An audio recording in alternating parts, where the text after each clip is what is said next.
Assalamu alaikum. Welcome to the Commerce World. Hello students, I hope you all are fine. आपको इस lockdown में परेशान होने की बिल्कुल भी ज़रूरत नहीं है, क्योंकि मैं आप लोगों के लिए ला रही हूँ बहुत ही ज़बरदस्त सा चैनल कॉमर्स वर्ल्ड, जिसमें आप घर बैठे अपने एग्ज़ाम्स की तैयारी कर सकते हैं। अपने तमाम कॉमर्स की जितनी भी सब्जेक्ट्स हैं, आप उन सब की तैयारी बहुत ही आसानी से कर सकते हैं। आज की वीडियो में मैं आपको अकाउंटिंग की बेसिक चीज़ें बताऊंगी, तो चलते हैं वीडियो की तरफ। सबसे पहले हम अकाउंटिंग की डेफिनेशन की तरफ चलते हैं। डेफिनेशन समझ लेते हैं कि व्हाट इज़ अकाउंटिंग, अकाउंटिंग है क्या। तो इसकी डेफिनेशन अगर हम पढ़ें तो accounting is an art of recording, summarising, analysing and interpreting of business transactions. यानी कि अकाउंटिंग जो है एक फ़न है। अकाउंटिंग इज़ एन आर्ट, फ़न है। कैसा फ़न? रिकॉर्डिंग, समराइजिंग, एनालाइजिंग और interpreting of business transaction. Business transactions के रिकॉर्डिंग्स को रिकॉर्ड करना, एनालाइज करना, समराइज़ करना और उसे इंटरप्रेट करने के फ़न को हम अकाउंटिंग कहते हैं। बहुत ही आसान सा ये डेफिनेशन है।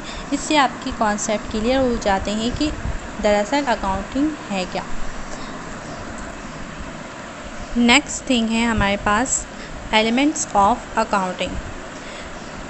Basically there are 5 elements of accounting. 5 elements हैं अकाउंटिंग्स के, जिन पर जो है पूरा का पूरा अकाउंटिंग डिपेंड करता है। नंबर 1 है एसेट्स, यानी कि असासा। डिटेल हम आगे पढ़ेंगे, पहले हम 5 एलिमेंट्स मालूम कर लेते हैं कि वो कौन कौन से हैं। नंबर 1 में एसेट्स आता है। Number 2 expense. Number 3 liabilities. Number 4 revenue. Number 5 honours equity. ये है वो 5 एलिमेंट्स जिन पर पूरा अकाउंटिंग सिस्टम डिपेंड करता है। यानी कि कोई भी बिज़नेस अगर चल रहा है तो उसकी पूरी की पूरी अकाउंटिंग जो है इन 5 चीज़ों पर इन्हिसार करती हैं। अब ये 5 चीज़ें हैं क्या, तो हम एक 1 बाय 1 सबकी डिटेल की तरफ चलते हैं। सबसे पहले हम देखते हैं एसेट्स की तरफ। Assets are the items of value owned by the business. Business में शामिल होने वाले जितने भी आइटम्स हैं, उनकी वैल्यूज़ जो कि एक बिजनेसमैन ओन करता है, उसे हम कहते हैं एसेट्स, यानी कि असासा।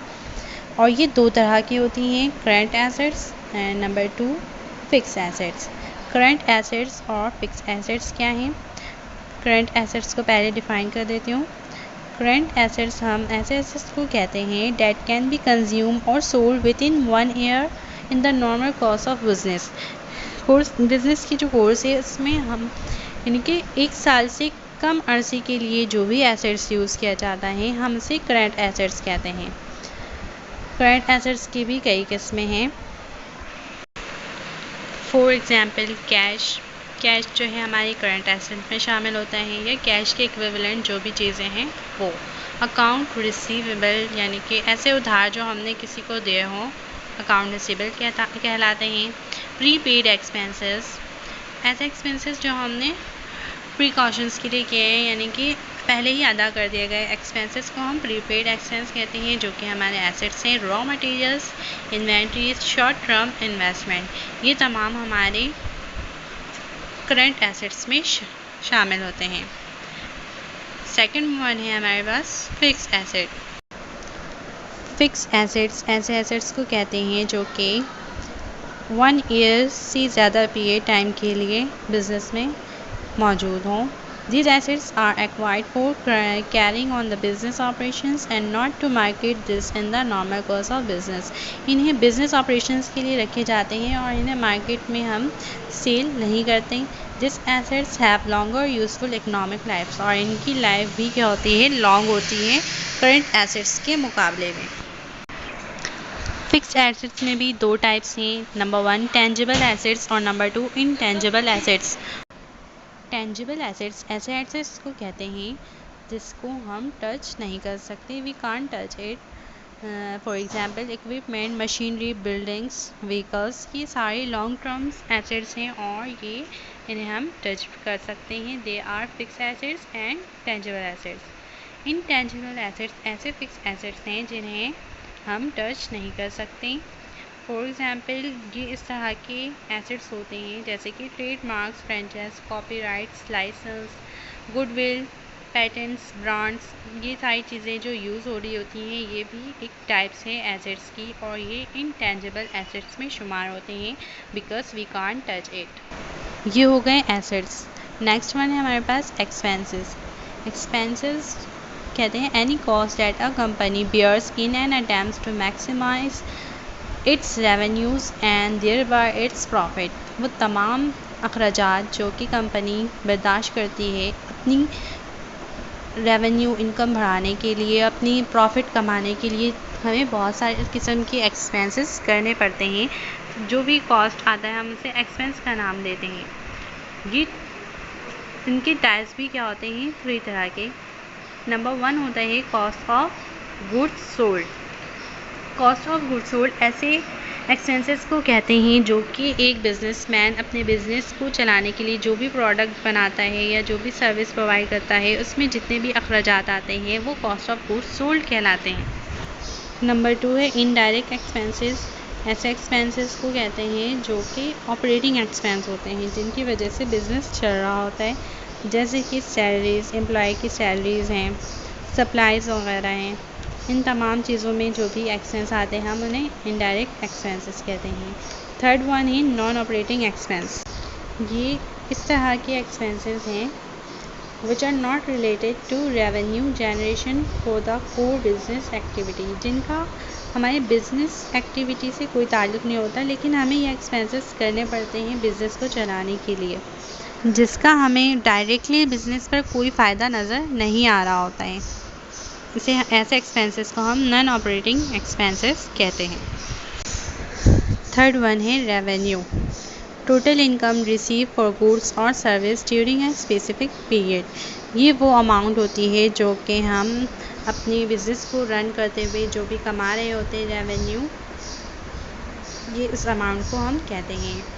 सेल्स या परचेज़ का हम कोई बिज़नेस कर रहे हैं तो सेल्स करके जितने भी अमाउंट हमें हासिल हो रही है वो हमारी रेवेन्यू का हिस्सा कहलाएंगे।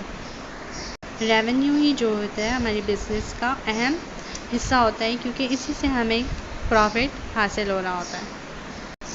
नंबर 4 में है हमारे पास लायबिलिटीज़। लायबिलिटीज़ कर्ज या उधार को हम कहते हैं। Liability is a legal obligation of an individual और a business entity towards creditors arising out of some transactions. कुछ ट्रांजैक्शंस हम जो है उधार पर भी लेन देन कर रहे होते हैं, तो ऐसे कस्टमर्स जिन्हें हम उधार पर सामान दे रहे हों या ले रहे हों तो उन पर हमारे कुछ उधार होते हैं। उधार जो है बिज़नेस का एक अहम हिस्सा है। ऐसा कोई बिज़नेस नहीं जिसमें क्या लेन देन उधार पर ना हो रही हो। तो लायबिलिटीज़ जो है ये एक एलिमेंट है अकाउंटिंग का और ये भी बहुत ज़्यादा अहम हिस्सा है। इसके भी 2 तरह के टाइप्स होते हैं, करंट लायबिलिटी, दूसरा long term liabilities. Current liabilities ऐसे लायबिलिटीज़ को कहते हैं जिनका टाइम पीरियड क्या होता है 1 ईयर से कम होता है, और लॉन्ग टर्म लायबिलिटीज़ ऐसे उधार को कहते हैं जिनका टाइम पीरियड जो है 1 साल से ज़्यादा अरसे पर इन्हिसार करता है। लास्ट वन थिंग है हमारे पास owners equity. The ownership claims towards the assets owned by the business. Business में जितने भी असासा हमने लगाया है उसे हम कहते हैं ऑनर्स इक्विटी। जो भी चीज़ें furnitures, buildings, land, cash, inventory, raw materials, ये तमाम की तमाम चीज़ें मिलकर बनती हैं ऑनर्स इक्विटी, यानी कि बिजनेसमैन का असासा या मलकियत। अच्छा, ऑनर्स इक्विटी जो है 3 तरह से इफ़ेक्टिव होते हैं।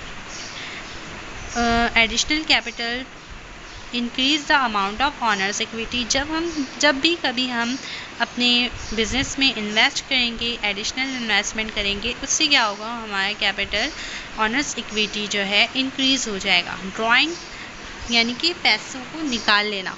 अगर हम जब भी बिजनेस में से कुछ भी रकम या कोई भी चीज़ हम ड्रॉ करते हैं तो उससे क्या होगा, ऑनर्स इक्विटी रिड्यूस हो जाएगा। नंबर 3 है प्रॉफिट एंड लॉस। प्रॉफिट जो है हमारे ऑनर्स इक्विटी को इंक्रीज़ करता है और लॉस हमारे ऑनर्स इक्विटी को डिक्रीज़ करता है। ये 5 एलिमेंट्स की डिटेल्स थी जो कि अकाउंटिंग की 5 बेसिक एलिमेंट्स हैं। हमने इसे आज डिटेल में पढ़ा। आई होप आपको वीडियो समझ में आ गई होगी।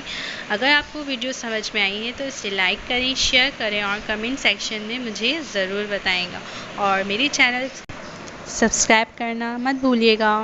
ओके, अल्लाह हाफिज़, टेक केयर।